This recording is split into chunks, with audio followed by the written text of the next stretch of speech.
killed my entire family, murdered and tortured, raped and pillaged. I was only 5 and I was the only... Welcome back to the show, guys.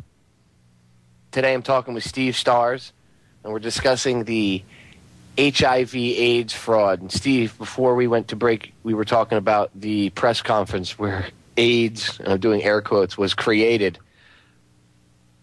Right. Go into a little bit more detail for the listeners, because I'm sure a lot of people probably don't understand what you mean, or they might kind of take it the wrong way because it's been pounded into their heads. I know I didn't understand it, and I'm a smart guy, and I didn't understand it at first. I had to have you and Bob sit down and and actually Liam Sheff was on the couple calls with us too, and the three of you guys really helped make me understand what you meant, because at first I was like, well, what do you mean? Because my brain was programmed with all this, the AIDS virus, this, that, the other thing.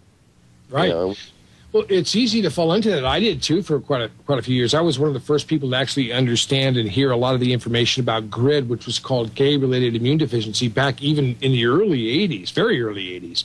So a lot of people were very prone to this fertile ground of an infectious disease. Look at the H1N1 flu scare. Okay, isn't that a classic example of how the Centers for Disease Control can manipulate public thought about an infectious disease?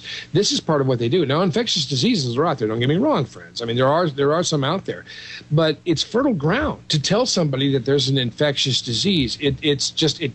It sticks in people's thinking, and it's a Machiavellian tool, where you kind of sink that icy talon of fear deep down in the brain, and you begin to manipulate it, and you can turn people around just like puppets with this whole thing. It's a very, very old age Machiavellian tactic, as we've talked about before so many times, Popeye, on your show. So yeah, Liam Schiff, Bob Tuscan, so many good people. There's some great films out. We've got our film out, HIV equals AIDS, Fact or Fraud, which is a good textbook study of all this. I can explain that a little bit later, but just... I want to interrupt you for a second. A lot of people bust on Bob's chops. They break his balls because he talks about this a lot. And, to even when he first started talking to me about it, I didn't get it either.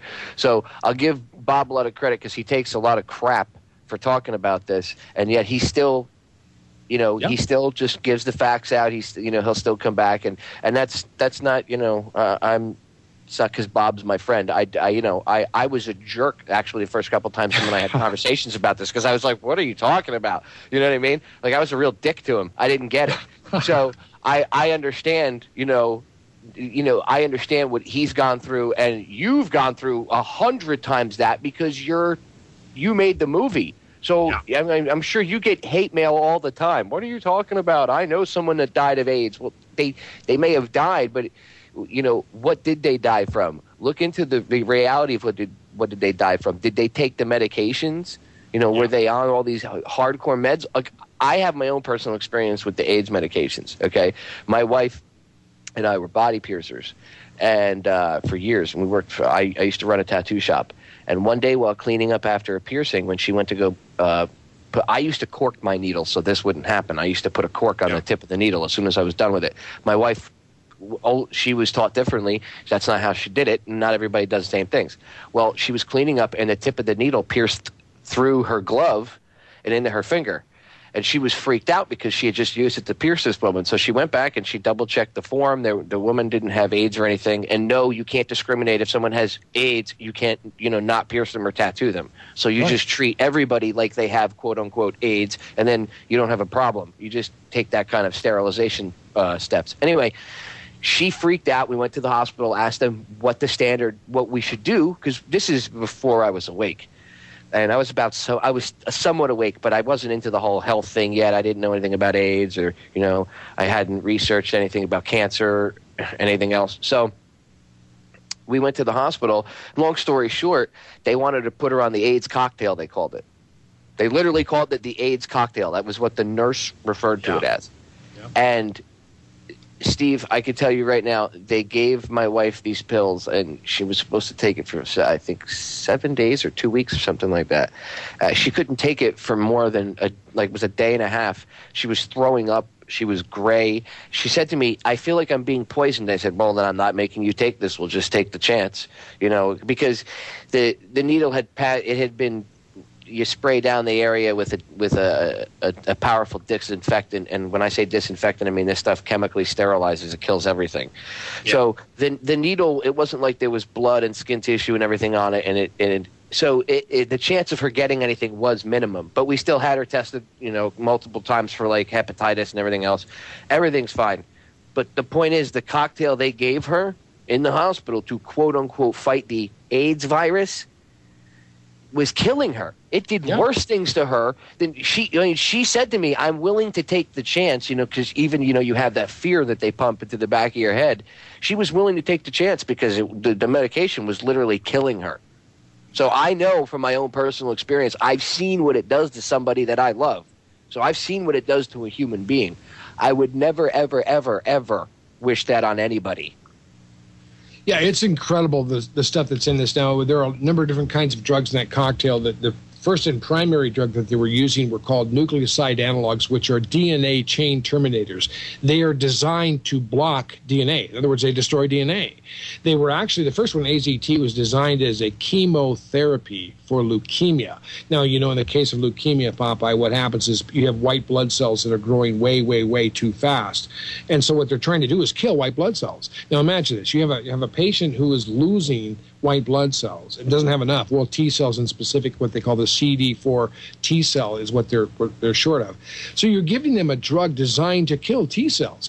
But AZT is not discriminate about T cells. It will kill brain cells. It will kill nerve cells. It will kill liver cells. It will kill lung cells. It will kill skin cells. It will kill any kind of cell it comes in contact with, because it is a DNA chain terminating drug. That means what it does, if you're acquainted with the ladder of DNA, there are 4 nucleotides that connect chemically that create the DNA chain.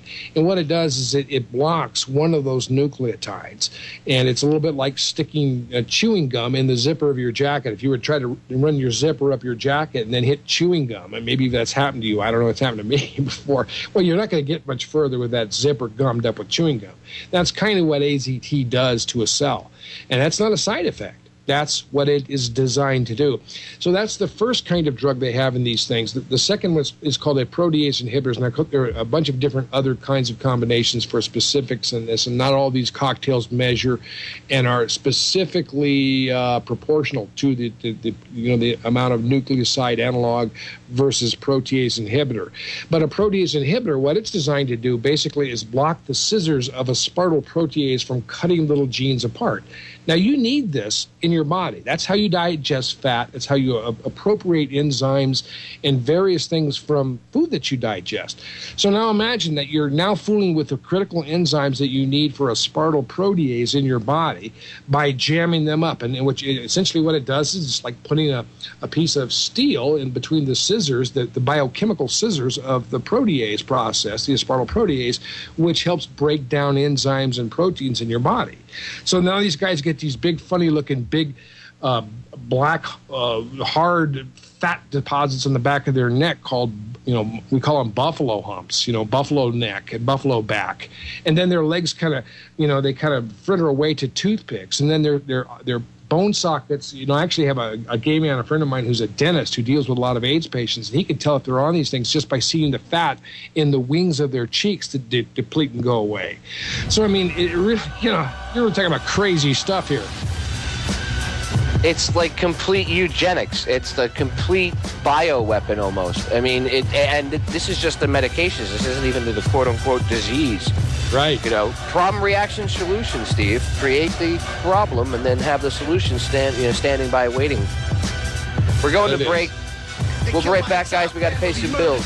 Stay tuned. I was only 5 and I was the only surviving witness. My entire village burned to the ground. He wore a serpent in his crown. Happily committed murder with a frown. And an army of black hooded fiery skull generals and a sorcerer that can cast spells that'll change.